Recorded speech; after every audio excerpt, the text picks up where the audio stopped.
Okay, welcome back. It's another episode of Passion Talks. On another episode, I talked about my life and my experiences going on the mountains with no technology. Then, a few months later, I, me and some friends decided to go on a road trip to California. So this is me, the Passion Talks, the raw content. Let me just describe me. Things I learned on my trip, things I did, how it impacted me, how it changed me. So I went to California. It's about to be a month, I believe so, ago. And we went on a road trip. We went driving there. 32 hours, 33 hours. We drove 17 hours to Texas, stopped at a friend's house, stayed there for 2 days. Then we drove we drove 12 hours to Texas. We drove 17 hours to Nevada, to Las Vegas. We stayed overnight. Then we drove another around 8 hours or so, all the way to San Antonio, San Francisco. We went back down, to Los Angeles, about a 7 hour drive before we started heading back home. And it was definitely something different, this trip. It's my little brother, by the way, he wants to get something. But, deixa eu falar, Felipe, depois. Please. And so, say hi to the video, Felipe. His name's Felipe. As I was saying, when we took this trip, my perception of time was a lot different. In the beginning, I got tired, after a few hours of driving, I was dead.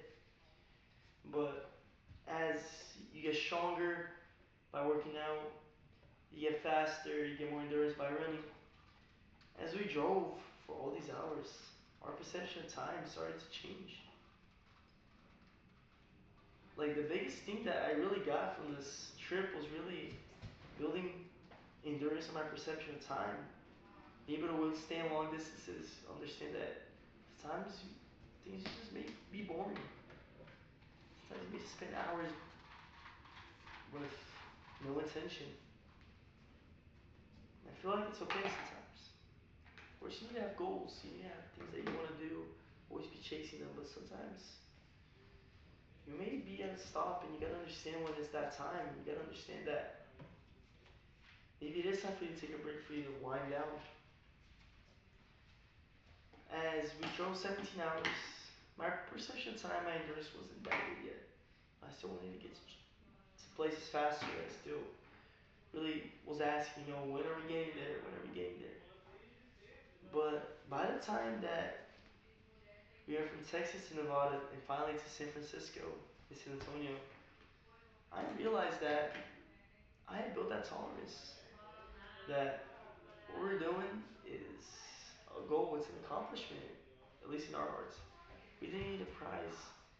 It just felt great to be able to, at least when we're young, because I don't know if we'll ever do a trip like this again, but to go and explore, go across America when we're young, because we don't have much to worry about yet.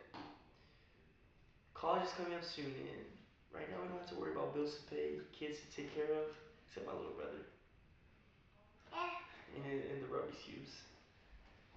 But being able to go to some place like that, be able to travel freely without having to worry about costs, is really the freedom.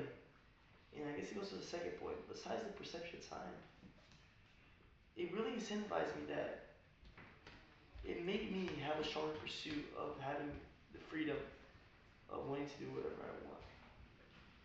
So starting a business, starting entrepreneur pursuits, having profitable investments will allow me to get this freedom, pursue this freedom, have happiness, to not worry about a job that I have to commit to, work around the schedule.